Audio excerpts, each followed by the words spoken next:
Alan Joseph Whelan, a Newfoundlander who served in the Second World War, was born on Armistice Day, November 11th, 1918. In 1940, when he was 21 years old, he enlisted in the 166th Newfoundland Field Regiment, Royal Artillery. He was one of the first 400 soldiers from Newfoundland to be sent overseas to fight in the Second World War. Alan and the 166th headed to England to form part of the British First Army. In the closing months of the North African campaign, the 166th fought in Algeria and in Tunisia, where they would remain until October 1943. They were then sent to Italy to take part in the Italian campaign.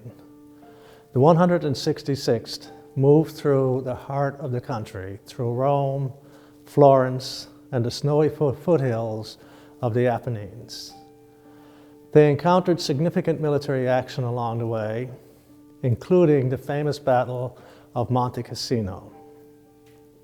Sometime during the war, Alan was assigned the duty of driving the medical officer, or the MO, which earned him the nickname MO. In later years, if you asked a veteran if they knew Alan Whelan, invariably they would ask, "Do you mean MO?"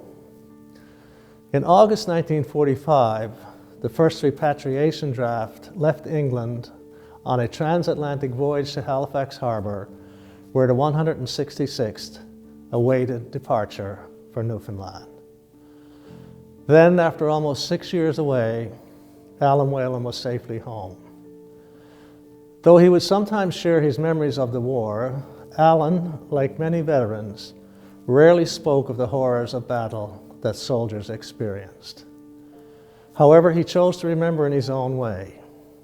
In Alan's later years, even after suffering from health complications, he would still don his uniform, pin his medals, and proudly watch the parade of veterans passing by, especially his comrades in the 166th.